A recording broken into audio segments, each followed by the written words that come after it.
제21장.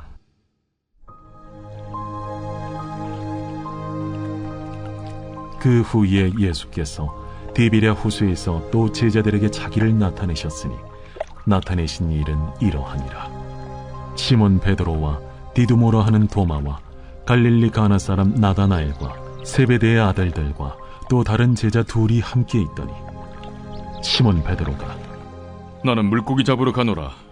우리도 함께 가겠다 하고 나가서 배에 올랐으나 그날 밤에 아무것도 잡지 못하였더니 날이 새어갈 때에 예수께서 바닷가에 서셨으나 제자들이 예수이신 줄 알지 못하는지라. 얘들아, 너희에게 고기가 있느냐? 없나이다. 그물을 배 오른편에 던지라.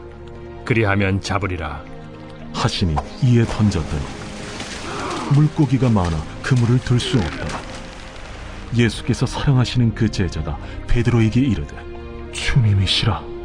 시몬 베드로가 벗고 있다가 주님이라 하는 말을 듣고 겉옷을 두른 후에 바다로 뛰어내리더라. 다른 제자들은 육지에서 거리가 불과 한 50칸쯤 되므로 작은 배를 타고 물고기 든 그물을 끌고 와서 육지에 올라보니 숯불이 있는데 그 위에 생선이 놓였고 떡도 있더라. 지금 잡은 생선을 좀 가져오라. 시몬 베드로가 올라가서 그물을 육지에 끌어올리니 가득히 찬 큰 물고기가 153마리라. 이같이 많으나 그물이 찢어지지 아니하였더라. 와서 조반을 먹으라. 제자들이 주님이신 줄 아는 고로 당신이 누구냐 감히 묻는 자가 없더라. 예수께서 가셔서 떡을 가져다가 그들에게 주시고 생선도 그와 같이 하시니라. 이것은 예수께서 죽은 자 가운데서 살아나신 후에 세 번째로 제자들에게 나타나신 것이라. 이제 내일이면 요한복음이 끝이 납니다. 너무나 아쉬운 것 같습니다. 오늘 본문 말씀이 요한복음의 마지막 장인 21장, 오늘 1절부터 14절, 제목은 예수님과의 재회입니다. 우리가 잘 아는 명언 중에서 실패는 성공의 어머니다 하는 이야기가 있습니다. 이 말은 그냥 나온 말이 아니라 토마스 에디슨의 명언에서 따온 말입니다. 에디슨이 뭐라고 했냐면 실패할 때마다 성공에 한 발짝씩 다가가고 있다. 그리고 실패 없는 성공이란 없다. 이런 말을 했습니다. 결국 실패를 통해서 성공을 낳게 된다 하는 것이죠. 그런데 여러분, 믿음에도 동일한 법칙이 적용됩니다. 오늘 베드로가 이렇게 보니 실패는 회개를 낳고 회개는 회복을 이루더라는 것이죠. 인생에서 만나는 실패를 통해서 우리는 예수 만나는 인생이 되기 때문입니다. 정말 이것이 사실이 맞는가 증명하는 것이 오늘 본문에 나오는 베드로의 삶의 모습입니다. 예수님을 3번이나 완전 부인했던 베드로가 어떻게 회복되는지 오늘 그리고 내일 말씀을 통해서 함께 살펴보기를 원합니다. 먼저 가장 마지막 절부터 보기 원하는데 14절에 보니 부활의 사건을 오늘 3번이나 기록하는 요한을 볼 수 있습니다. 요한은 완전수 3과 7과 11을 통해서 완전 무결하신 예수님을 계속해서 기록하고 있다는 것이죠. 지금까지 그냥 돌이켜보니 예수님의 표적을 7가지를 기록했고 베드로의 3번 부인과 예수님의 3번의 신문 받으심과 또 오늘 부활 사건도 3번씩 기록하고 있습니다. 그냥 우연으로 기록한 것이 아니죠. 첫 번째 부활 사건은 막달라 마리아를 통해서 기록했고요. 두 번째 부활은 어제 말씀에 두려워서 문 닫고 있는 숨은 제자들에게 나타나셨고 오늘 세 번째는 디베랴 바다에서 베드로와 제자들에게 나타나고 있는 모습입니다. 여기서 디베랴 호수는 우리가 잘 아는 갈릴리 바다를 이야기합니다. 시몬 베드로를 처음 부르시고 제자들을 양육했던 장소, 그 갈릴리 바다에서 오늘 주님이 말씀하십니다. 1, 2절 보겠습니다. 부활하신 주님은 갈릴리 바다 디베랴 호수에서 누구를 만나러 왔는가? 그 첫 이름에 시몬 베드로가 나왔죠. 그 이후에 도마, 나다나엘, 세베대의 아들 등 여기서도 우연이 아니게 또 7명의 제자를 만나러 주님은 찾아오셨다 이야기합니다. 이름의 순서 또한 의미심장합니다. 순차적으로 보면 예수님을 3번 부인했던 베드로, 그리고 의심과 불신의 아이콘인 도마에게 또 나타나시고 있습니다. 그리고 그 후에 보면 세베대의 아들들, 성공과 기복의 아이콘이라고 할 수 있는 세베대의 아들들에게도 오늘 나타나시죠. 예수를 완전 부인한 시몬 베드로와 이 믿지 못하는 도마와 그리고 성공을 향해 가고자 했던 이 세베대의 아들들에게도 주님은 부활을 보이셔야 하는 중요한 이유가 있었음을 말씀하고 있습니다. 오늘 나에게도 주님이 부활을 나타내시고 계속적으로 주님의 살아계심을 보이신다면 그것은 내가 믿음이 좋아서가 아니라 내가 참으로 주님을 부인하기 쉽고 의심이 많으며 성공에 목이 맨 자이기 때문에 오늘 나타나고 계시다는 것입니다. 내가 구원받은 것도 믿음을 갖게 된 것도 주님의 신실하심과 사랑하심이 없다면 불가능한 일임을 오늘 말씀하고 있다는 것이죠. 3절에 보니 이 베드로가 뭐라고 하는지 보니까요. 나는 물고기를 잡으러 가노라 이야기합니다. 제자들의 대표이자 성격이 급한 베드로, 이제 예수님도 없어졌고 마땅히 해야 할 일도 없으니 물고기를 잡으러 가겠다 이야기하는 것이죠. 머리털 나서 배운 거라고는 고기 잡는 거 말고 할 줄 아는 것이 없습니다. 이 갈릴리 바다를 떠나서는 살 수 없는 사람이 베드로이죠. 그러니 당연한 선택이 아니겠습니까? 거기에 다른 제자들도 따라가겠다고 이야기합니다. 이렇게 예수를 잃어버린 인생은 다시 먹고 사는 것에 매달릴 수밖에 없습니다. 무엇을 해야지 생활비는 벌까? 무엇을 해야지 입에 풀칠은 할 수 있을까?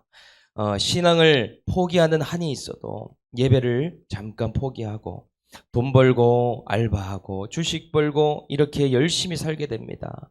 예수 만나기 전으로 옛사람으로 돌아가기가 너무나 쉬운 것이 바로 우리들의 모습이라는 것이죠. 그런데 3년이 지났지만 베드로와 제자들이 고기 잡는 실력이 완전히 녹슨 것도 아닌데 웬일인지 그날 밤에 고기가 하나도 안 잡히는 것이 아니겠습니까? 밤새도록 그물을 던져서 고기가 안 잡힌 것이 이번이 처음이 아니죠. 과거에 있었던 일이 데자뷰 같이 똑같이 일어나는 것을 볼 수 있습니다. 베드로가 예수님을 처음 갈릴리 바다에서 만났을 그 상황이 그대로 연출된다는 것이죠. 우연도 우연히 이런 우연이 없습니다. 과연 이 일이 우연이겠습니까? 주님께서 시몬 베드로를 사랑하시기 위해 찾아오시기 위해서 주변 환경들을 세팅하고 계시다는 것이죠. 그렇기 때문에 우리 인생에서 겪는 실패는 주님이 찾아오시는 통로라는 것을 알아야 합니다. 자꾸만 믿음을 버리고 세상으로 나가려고 할 때마다 성공을 허락하지 않으심이 주님의 사랑이라는 것이죠.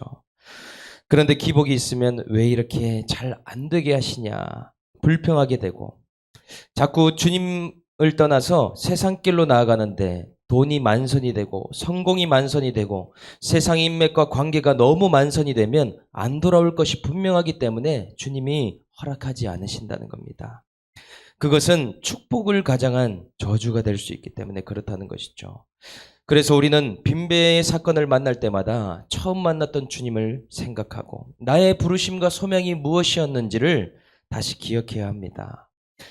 예수를 만난 인생이라면 이제 주님을 떠나면 빈배를 피할 수 없는 운명의 인생이구나. 가지가 나무를 떠나면 아무 열매를 맺을 수 없듯이 내가 그런 인생이구나를 깨달아야 한다는 것이죠. 오늘 우리 삶에 일어나는 물질과 건강과 관계와 사업의 빈배가 있다면 주님의 콜링임을 깨달을 수 있기를 주님의 이름으로 축복합니다.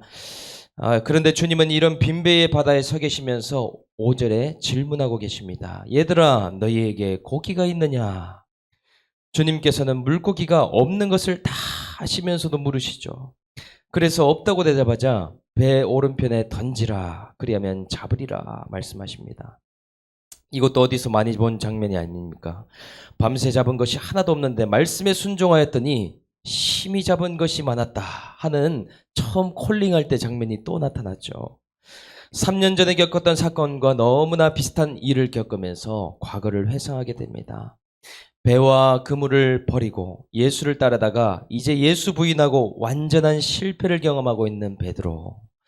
완전 실패자 베드로에게 주님은 이제 회복시키기 위해서 이 갈릴리 바다에 찾아오셔서 질문하고 계시다는 것입니다. 7절에 그 사랑하는 제자 요한이 베드로에게 말합니다. 아무래도 저분이 주님인 것 같다라는 것이죠. 빈 무덤에 갈 때도 먼저 도착한 것은 요한이지만 무덤 안을 본 것은 베드로였고, 지금도 주님을 먼저 알아본 것은 요한이지만 바다에 뛰어드는 것은 또한 베드로입니다. 요한이 가만히 보니 아무리 봐도 범상치 않습니다. 저분이 예수님인 것 같다고 하니 베드로가 적지 않은 충격을 받은 것 같습니다. 과거에도 갈릴리 바다에서 광풍이 불어 빠져 죽을 뻔했지만 주님의 말씀을 붙잡고 물 위를 걸어봤던 베드로지 않습니까? 완전 부인했다고 해도 신앙이 어디 간 것이 아닙니다. 겉옷을 두르고 바다에 뛰어내렸다는 것이죠. 얼마나 주님을 사모했고 사랑했던 베드로였는지 우리는 알 수 있습니다. 8, 9절에 다른 제자들이 물고기가 너무 잡히니 도우러 왔습니다. 작은 배를 타고 물고기 그물을 같이 끌고 온 것이죠. 낑낑거리면서 그물을 끌고 왔는데 육지에 숯불과 생선과 떡을 주님께서 미리 준비해 놓으신 것이 보입니다. 여기서 숯불은 생선을 굽고 물기 젖은 몸을 녹이기 위한 것도 있지만 바로 베드로를 위한 세팅이죠. 바로 가야바와 안나스 집 앞에서 불을 쬐을 때에 예수님을 3번 부인하지 않았습니까? 오늘 숯불은 베드로를 향한 사랑의 마음으로 주님이 준비해 놓으신 것입니다. 이제 베드로를 회복하기 위해서 그 부인했던 기억을 끄집어내면서 회개를 통해 회복하자 말씀하신다는 것이죠. 우리 또한 주님께서 우리 인생을 훈련하실 때 내가 무엇 때문에 넘어지고 내가 무엇 때문에 주님을 할지를 너무나 잘 아십니다. 내가 비록 죄 때문에 넘어졌을 때라도 그 죄를 끄집어내시고 그것을 다시 회개함으로 회복시키고 싶어 하시는 주님이십니다. 그래서 그 죄가 생각날 만한 환경과 아이템과 상황들을 계속해서 보여주신다는 것이죠. 베드로뿐만 아니라 구약의 다윗도 그랬죠. 다윗도 정직한 자였고 하나님 마음에 합한 자였지만 간음의 죄로 넘어졌습니다. 그때에 하나님을 부인한 것이죠. 그래서 다윗에게 노년이 되어서도 하나님이 무엇을 보여주시냐면 심히 아름다운 아비삭을 옆에 두십니다. 다윗이 죽기 전에 노인이 되어서도 무슨 생각을 했겠습니까? 지금까지 넘어지고 부인했던 과거들이 계속 떠오르는 것이죠. 노년까지도 포기하지 않으시고 요동했던 자신을 훈련하신 하나님을 찬양하지 않겠습니까? 이제는 그 환경에서 부인하지 않고 동침도 하지 아니한 다윗, 그것을 넘어가는 다윗을 보게 됩니다. 우리 인생도 내가 넘어지는 그 한 가지를 끊임없이 보여주며 이제는 믿음으로 넘어가자, 회복하자 말씀하시는 주님을 오늘 우리들은 발견해야 될 줄 믿습니다.